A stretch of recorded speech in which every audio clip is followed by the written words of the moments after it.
Good morning, all of you. Today, let us start the perfect competition. In the last class, I talked about the market structure, how it has been classified, what are the different types of market, how perfect market differ from imperfect market, and what is pure market. All these things we have studied in the last class. In this class, we will study about the features of perfect competition and what is shutdown point. So both are a section B question. In the next class, we will say how the price and output determined in the perfect competition. So in this class, I am going to deal only about the features of perfect competition and what is shutdown point. So first, let us define the perfect competition. As we know, the market is divided into two categories. One is perfect competition, another one is imperfect competition. Perfect competition is a market in which there are large number of buyers and sellers. That is the first feature. And the products are homogeneous and they will maintain the price uniformity and they have a free entry and exit of firms, and the factors will have a perfect mobility between them, and there will be a perfect knowledge about it, and there is an absence of transportation cost, and the market will follow the laissez-faire policy. Laissez-faire policy in the sense there is no government intervention. So the definition goes like this. The perfect competition is a market in which there are large number of buyers and sellers with a homogeneous product and uniform price, free entry and exit of firms, perfect mobility of factors of production, perfect knowledge about the market, absence of transportation costs, and no government intervention. Based on this definition only, we have extracted the features of perfect competition. What we may say, this particular market is an imaginary one. In this particular thing, it is not possible to construct a perfect competition. Why? Because how we can expect there will be a homogeneous product? Even in one product, if we have the same quality and same thing, the shape or a color or there is somewhere some difference may be there. So homogeneous product, it is not at all possible, and we have to maintain the price uniformity. There is no chance to maintain the price, but still we assume that there is a price uniformity. So if you see most of the assumption in the or most of the feature of perfect competition, we may have some target. This should be a perfect condition that we will try to move towards it. But whether it is possible to exist, it's subject to discussion only, because it is not possible. The most often the asking question is, who is the price taker? That means it's nothing but perfect competitive firm. 1 minute, that's the firm. Wait. சொல்லுங்க madam. வணக்கம். இன்னைக்கே வா. சரி madam. சரி madam, நீங்க எனக்கு கொஞ்சம் அந்த ஃபார்ம் மெயில் பண்ணி விடுறல. ஐயோ எனக்கு தெரியல. என்ன புதிய சிஸ்டம், அந்த பழைய சிஸ்டம் தான் தண்ணியில போயிடுச்சு. அது ஆச்சு ஒரு 4 மாசம் ஆயிடுச்சு. நீங்க தேங்க்யூ. ஓகே, நான் எடிட் பண்ணிக்கிறேன். அனுப்பிடுவோம். Thank you.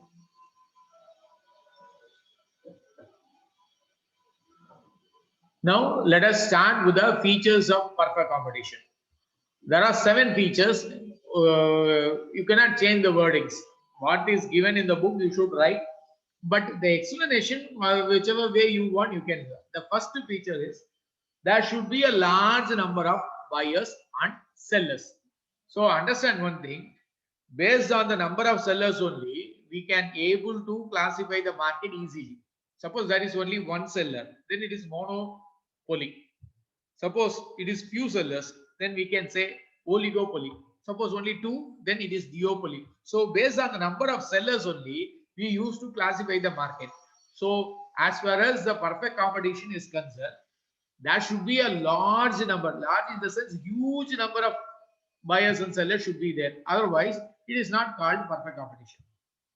The most important thing is the buyers and sellers should be classified as price maker and a price taker. The perfect competition always be a price taker, but the other market we have to say price maker. The monopoly firm is a price maker. He will fix his own price for his product. But in perfect competition, that is not at all possible. Why? Because of the rest of the assumption. Why? The second feature is the products are homogeneous. That means they are identical to each other. It may be a size, a shape, a color, quality, whichever be, that particular product will look alike. So because of this, one more feature is that there is a uniform price in that. So the third assumption that what we have to say is free entry and exit. Anybody can come to the market, do the business, or anybody want to get out from the market, they can move. Nobody will be restricted, nobody will be invited. So these are the first three assumptions. What are they? Large number of buyers and sellers. Number two, homogeneous products. And third one is free entry and exit. Totally 7 assumptions. Suppose a market is having these three features, then this market, instead of saying perfect, it is a pure market, pure competition. Suppose in examination they ask what is pure competition. It's nothing but it is an integral part of a perfect competition which has mainly 3 features. What are they? Number one, large number of buyers and sellers. Number two, they are having homogeneous products. And number three, the free entry and exit of them. If the market is having these three features, then it is called as pure competition. Suppose the pure competition can become a perfect competition subject to the condition the rest of the 4 feature also should be present. What is that? There should be a perfect mobility of factors.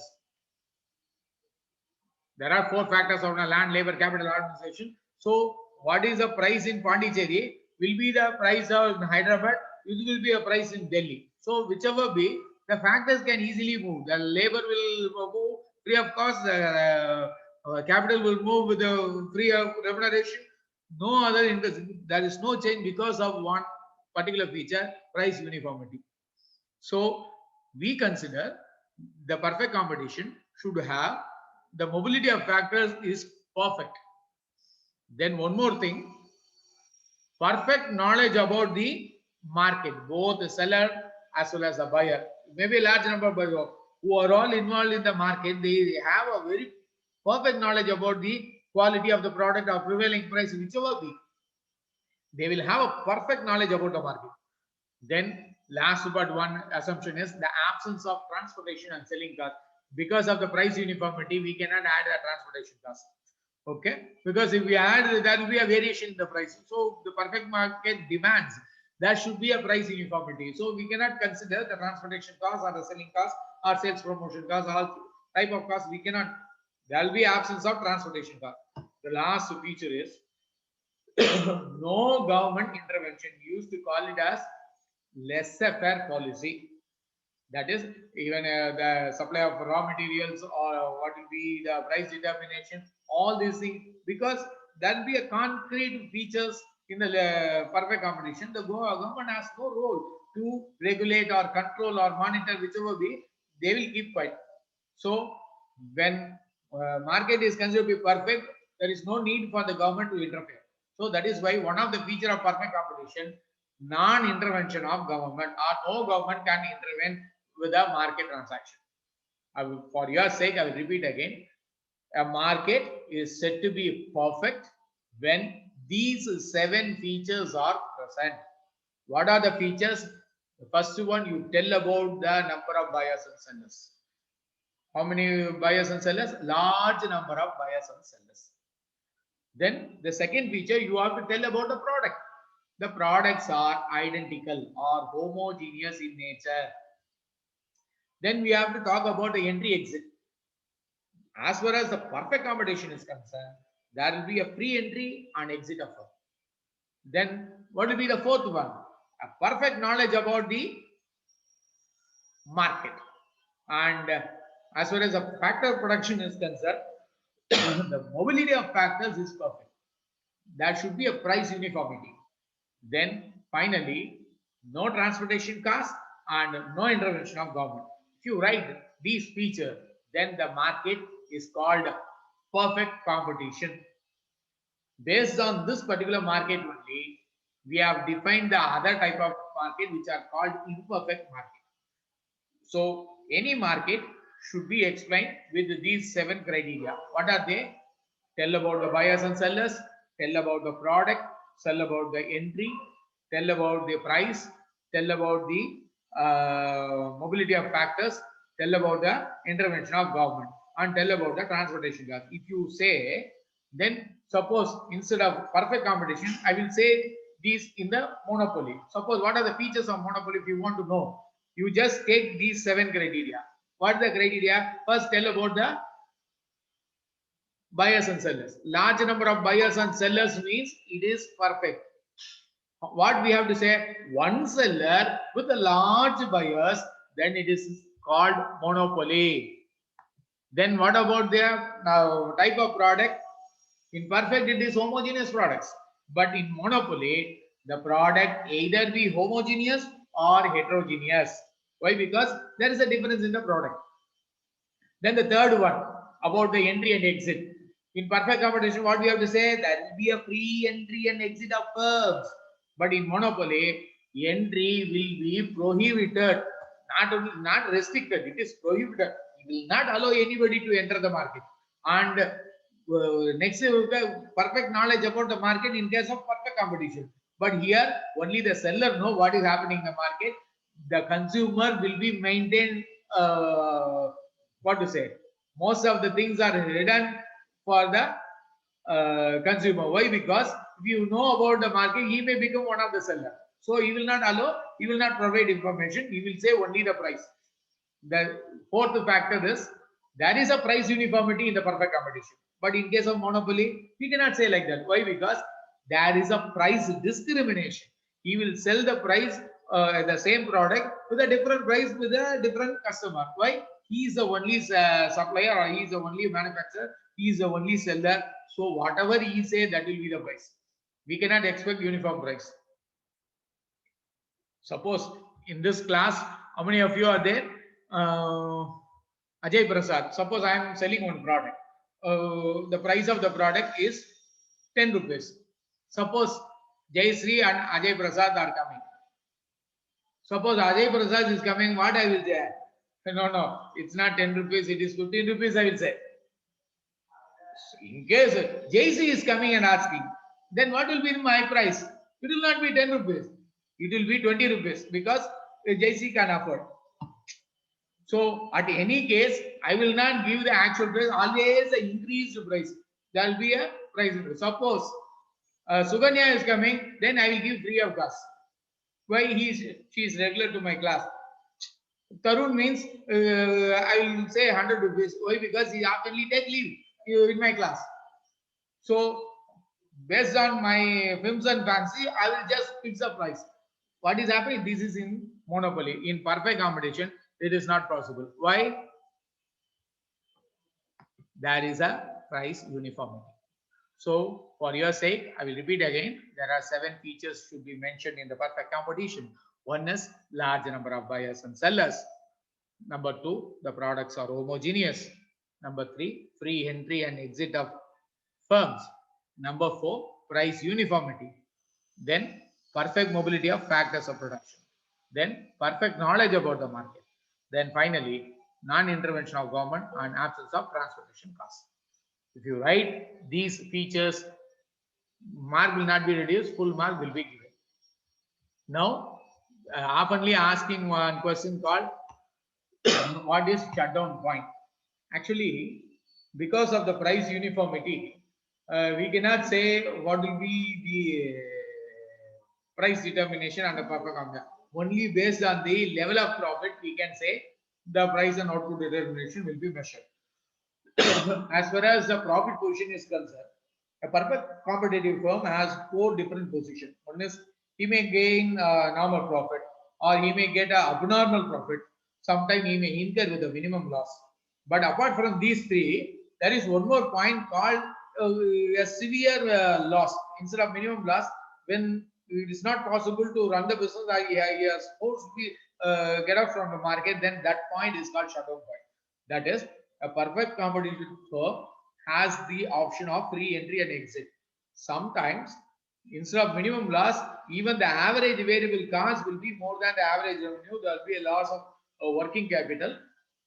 By the time he has been forced to go out of the market, that particular point we used to call it as shutdown point. How we have to mention that? You have to measure the output in the x-axis and price in the y-axis. As we know, the price is uniform, so your revenue function is nothing but the price. So the average revenue will be equal to the marginal revenue. So how we have to draw one perpendicular line, draw one parallel line with the output axis, a perpendicular line to the price axis. At that level, the price will be fixed. So AR equal to MR, that will be the price line. Then draw one MC curve which will intersect the MR from below. So two equilibrium condition is fulfilled. Last class I have said the equilibrium condition. There is two equilibrium condition for any market. One is the marginal revenue is equal to the marginal cost. Second one, the marginal cost curve should intersect the marginal revenue curve from below. Suppose the average cost is more than average revenue, it is minimum loss. In case the average variable cost, what is average variable cost? It's nothing but as output increases, the demand also increases. We have seen the cost output relationship in a short run. Have you remember? It is a U shape. When that average variable cost is greater than the average revenue, then we used to call it as shutdown point. So what is for profit position? AC equal to MR, normal profit. AC is less than AR, abnormal profit. AC is greater than AR, minimum loss. In case instead of AC, even ABC is greater than AR, then we have to say it is shutdown point. The firm is forced to get out from the market. Tomorrow or next class, we will discuss about the price and output determination of perfect competition. Until then, goodbye. Have any doubt you can ask.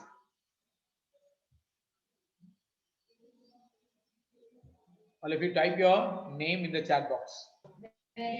Others try to find out this word. Hello. Any ask any doubt?